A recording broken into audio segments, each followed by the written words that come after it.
Well, hello, and thank you for joining us for our live Q&A about our study abroad in Italy this coming summer. I have here with me Jessica Cofield. Hi. And she teaches biology here, and you can tell a little bit more about yourself. So I, teach biology here on the New Bern campus at Craven. I am on the study abroad committee, and I've been on 3 study abroad trips with the college so far, and I've also taken a trip to Italy. So I was asked to come with Shelly today to answer any questions you guys might have about my trip to Italy. Yes, so I teach Spanish here at the college, and I also have the privilege of advising for our study abroad program. And we've been many places. We've been to Croatia, Bosnia-Herzegovina. That was our trip in 2018. Mm-hmm. So that was across the Adriatic Sea from the location we're going to for our 2023 trip. And we're happy to have Jessica here to share her personal experiences because she has been to Italy. Yes. I haven't, so I'm going to be learning with you as we travel what it's like to be in Italy. So let's start out with the dates. We have our trip starting on June 8th, 2023. We will fly out of Raleigh into Rome, and we will wake up in Rome and hit the ground running. We'll be in Rome for 2 days, and then we'll continue with the rest of our trip. But let's get into some of the information that would be needed. First of all, here at Craven Community College, our trips are open to everyone. You don't have to be a student to go on this trip. So you can be a part of the community, you can be family of a student, you can be a graduate of Craven Community College, or you can be a student as well. And speaking of students, if you are a student, then part of your experience is taking Humanities 120, our cultural studies course. And for that course, you learn all about where we're going. You're going to be learning about the history, the art, the culture, the language, the food, the music before we go. And we'll have we'll have meetings about once every 3 weeks. And those meetings, the community is invited to attend. We highly encourage you to come, and any faculty and staff who are coming on the trip as well, we encourage you to come to those meetings. And during those meetings, you learn all about what to do for planning, like what to pack, how to be safe when you're traveling in the group, and what to expect when we get there. We discuss culture. We learn a little bit of Italian, hopefully. Just get an idea about where we're going. If you're a student, your grade is made up of the pre-trip lectures and the assignments that happen online. And then 50% of your grade is being there and just being a happy and positive participant in the group, just contributing to the experience. You'll do some journaling and some reflection, and then when you return, you'll share a little presentation about your experience. So let's talk about where we will go within Italy. And this is where I'm really interested to hear Jessica's experiences, because she went in, was it 2019? Yes, I went over spring break in 2019.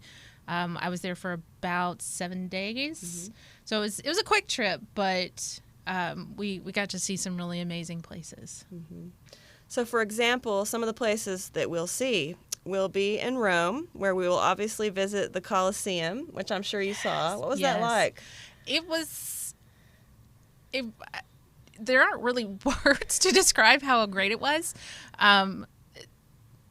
We didn't actually get to go inside. We got to walk around it, and of course, our guide was wonderful and told us all the history about the Colosseum, and it was bigger than I thought it was. Okay, because I know we always see it in movies, right? But just being there and trying to take it in. Being there and like standing at the base and looking up, you're like, okay, wow, this is a lot bigger than I thought it was going to be, and you think about the time period that the Colosseum was built, and it's like, how did they build this gigantic structure at that time period? So it's an architectural marvel, yeah, as well as the history, in which we'll get to learn some of that before we go, and then we'll get to hear what the guides have to share. We have very specialized guides on the trip who know a lot about each place, so we'll get to learn.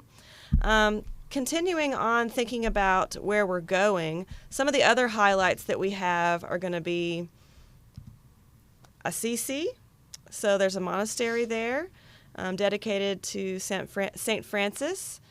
Some of the places we'll be stopping along the way, and other places we'll be spending the night. So, for example, Florence is a place we'll spend the night.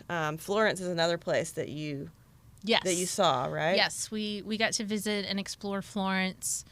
The architecture there is unbelievable. Some of the most beautiful buildings I think I've ever seen.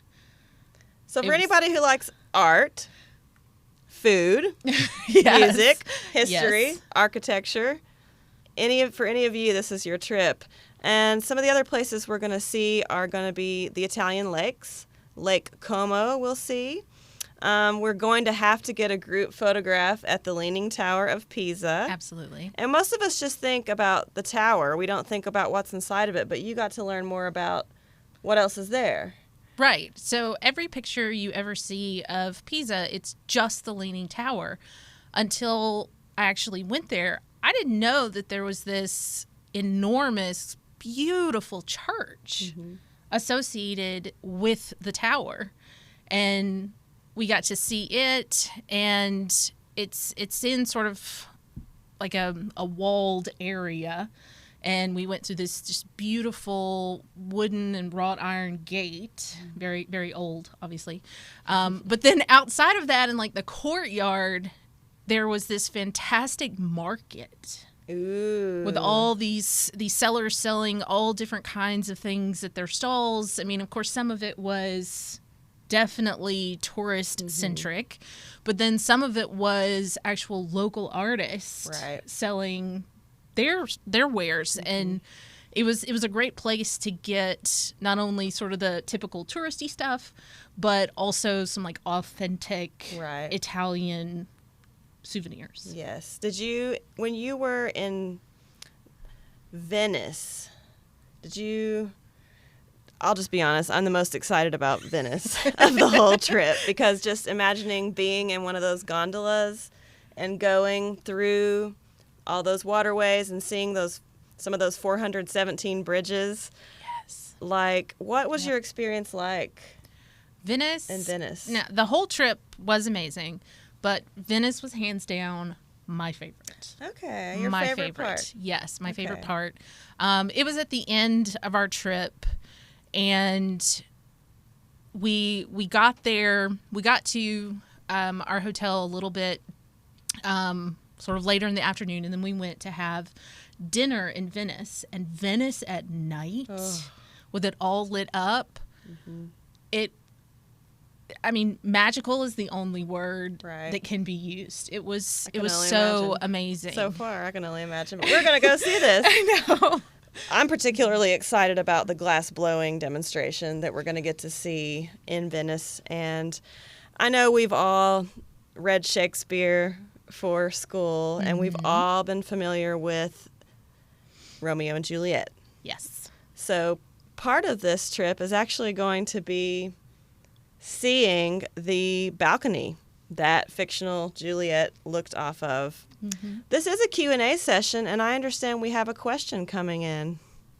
We do. Will the Vatican be included in the itinerary? The Vatican is definitely an option. We do have some of our experiences that are optional.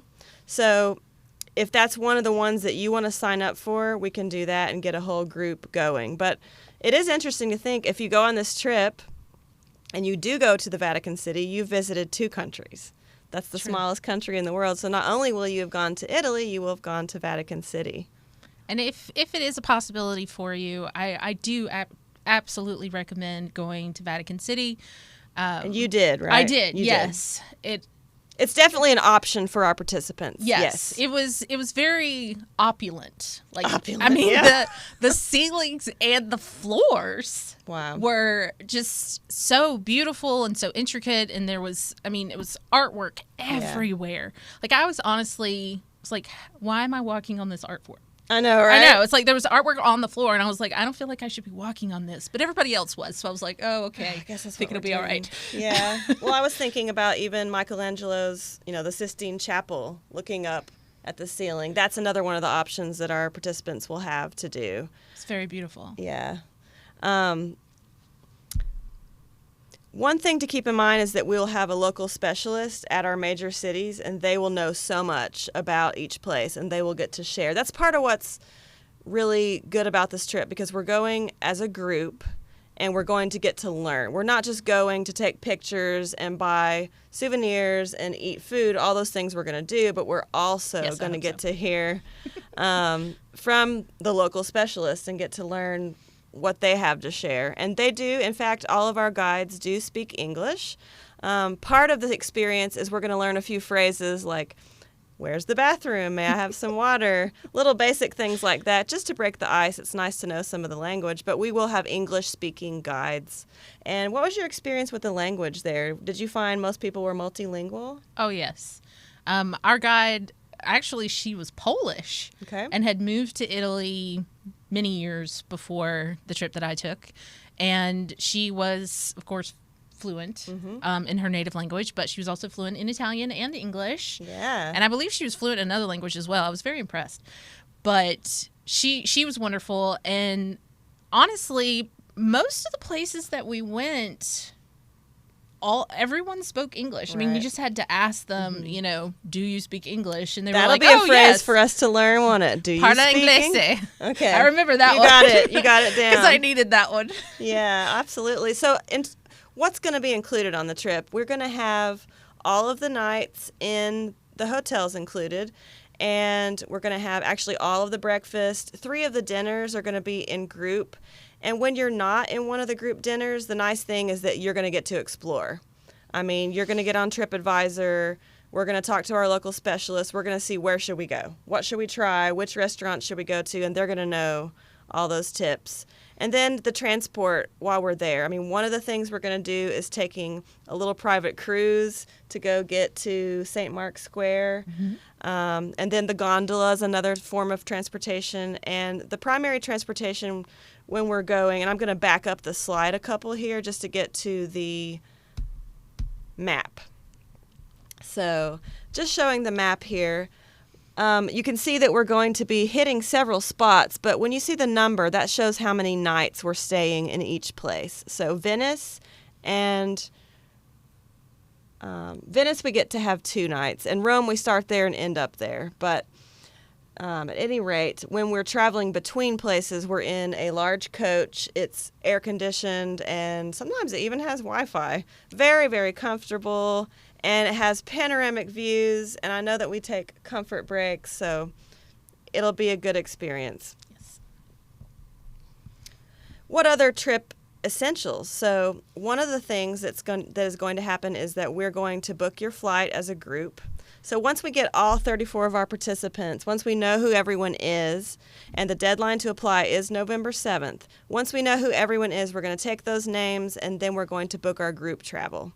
And so we'll fly from Raleigh and wake up in Rome, as I mentioned at the beginning, and hit the ground running. We will have a little jet lag, and we'll just keep going. Power on through. Power through and see what we can that day. And then some of the other things, as we already mentioned, the guides who speak English, the international travel and packing advice. This is part of what we go over in those meetings that we have as a group, so that everyone knows what to expect, how to prepare, how to budget for their meals and their souvenirs, how to dress.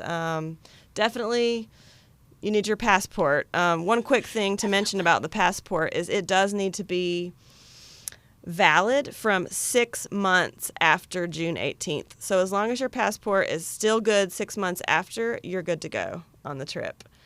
Also, we'll do the tipping. Most of the tipping is going to be handled for you. We will ask everyone to contribute $98 so that we put that together, and we tip our driver who's keeping us safe this whole time, and we tip our primary guide, our main guide, at the end of the experience. So that's already taken care of. While we're actually hearing the different tour guides speak, we'll have headsets. And this is good because if you're in a group of 34 people, you're going across the street, traveling, there are other people there. It's a very popular destination. We'll be able to hear our guide that way. And for every city that we go to, there's an orientation tour. So you'll know, get the lay of the land, you'll know what to do that day, and then if you're ever not with the group, we have a buddy system, so we always consider safety. Right. I'm just trying to think of other questions that people might want to ask. Probably lodging is one of the questions people are going to have. And so we will stay in cherry-picked hotels. So I have that on the screen here. Our hotels are going to be 3- and 4-star. Think boutique hotels. These are not cookie-cutter chain-type hotels, but it's Europe. So think about it. Historic architecture, beautiful buildings, probably smaller rooms. You will be sharing a room. Each participant will have a roommate. And so that's part of how we manage the costs. We have a roommate. And if you want to look these hotels up, you can go on their websites and just kind of look at the gallery of photos and get an idea of where we'll be staying.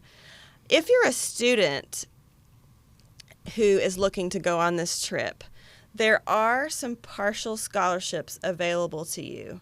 So I want to share a little bit of information about the study abroad scholarships. So these scholarships can be roughly $1,000 depending on how many applicants we get.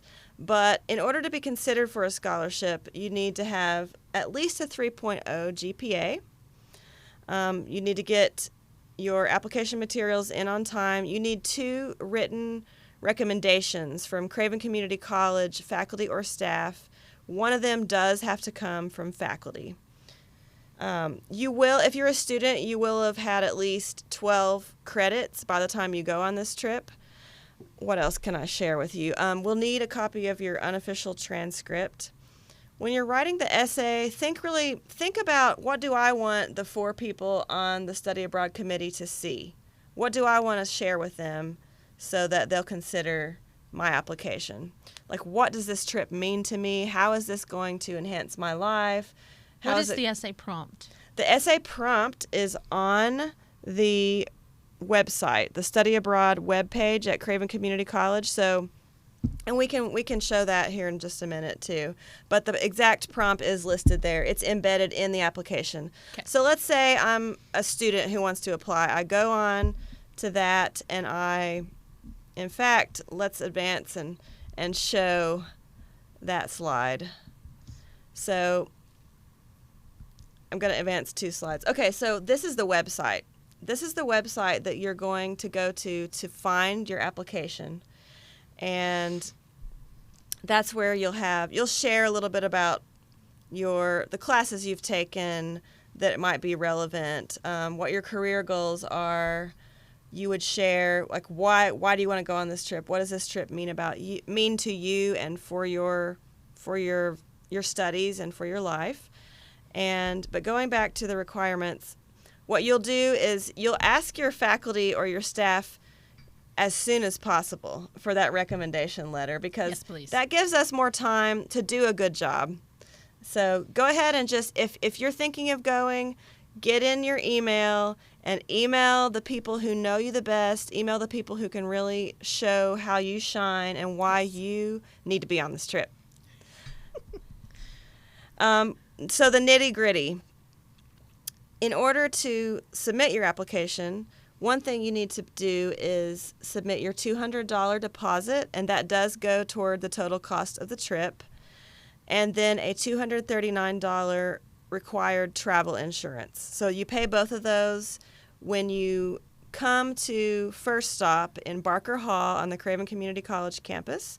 So it's at the cashier, so the last door on the left.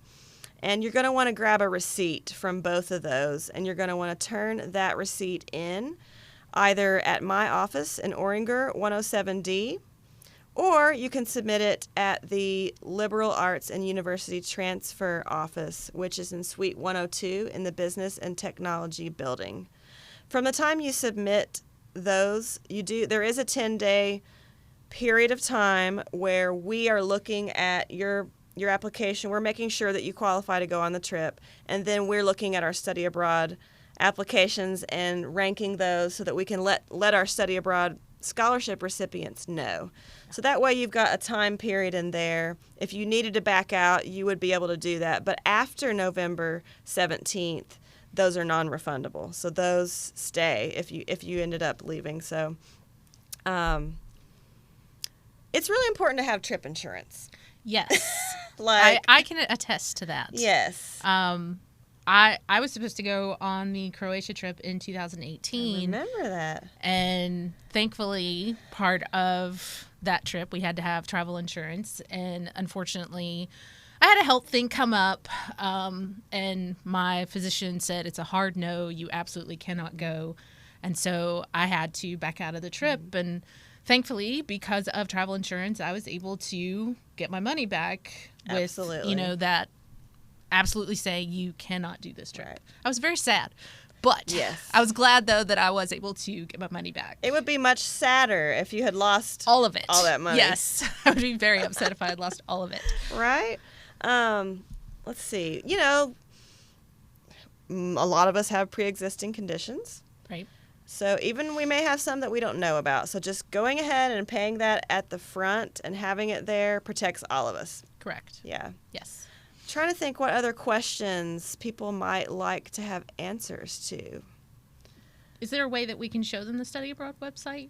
Is the link clickable Let's here? click the link. Let's see if the link is click. Ooh, yes. It is. While the link is loading, can you answer why people should go outside of our country? People who maybe never traveled.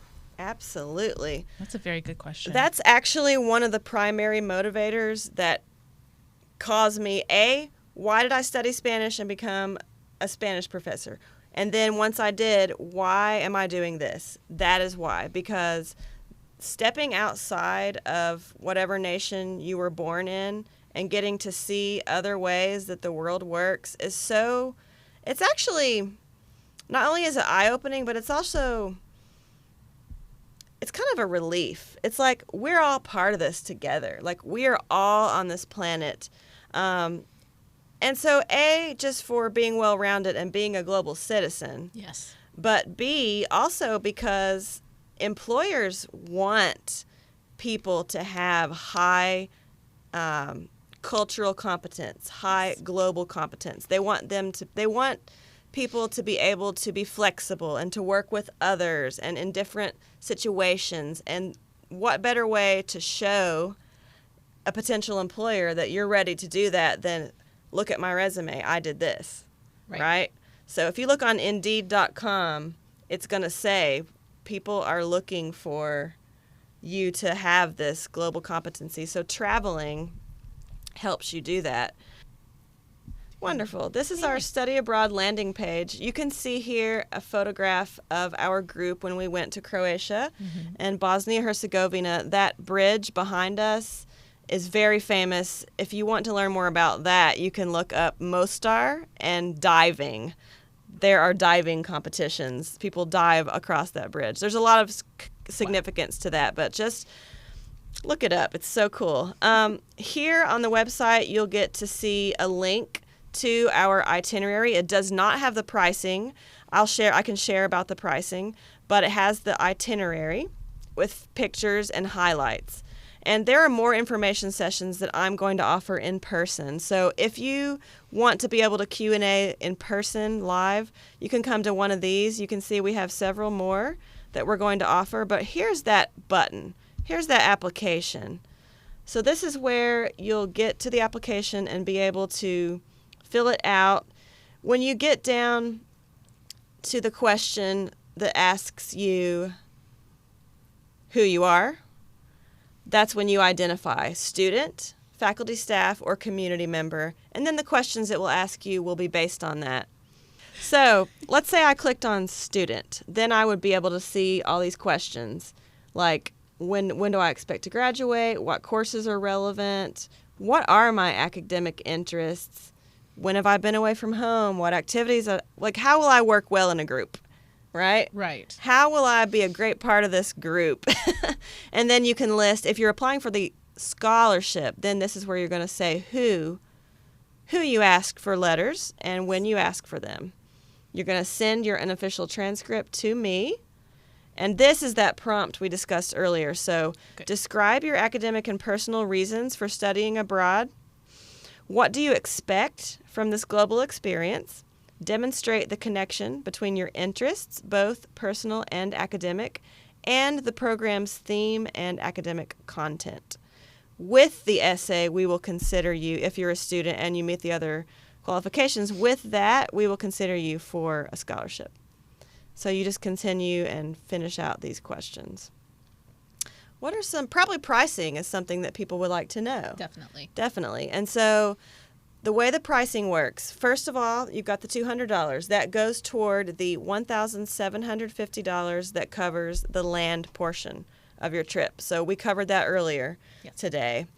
And then beyond that, your trip insurance, the $239. And then we don't know what the airfare is going to cost yet. Once we get our trip, once we get our group, we will get that. We estimate that each person's ticket would be anywhere from $1,200 to $1,800. I know that seems like a big range, but we truly don't know the cost until we have our participants. And at that point, we'll know the cost. Yeah.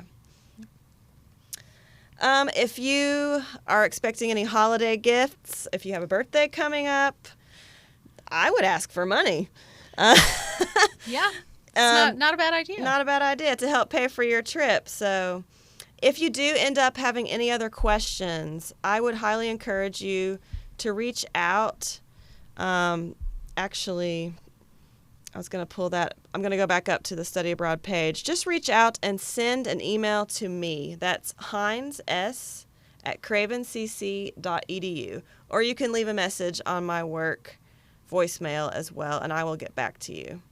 So I'm super excited about this trip. We haven't gotten to travel in a long time because we had a Hurricane Florence and then we had a pandemic. So we have pent-up demand and we're ready to go. Yes. We're ready to travel and see the world and get out there and represent Craven Community College. If you want to join us, please reach out and get your application in sooner than later. The spots will fill up pretty quickly, I think, because I think it's really exciting. This will be a popular destination. Yes, it's going to be a very popular destination.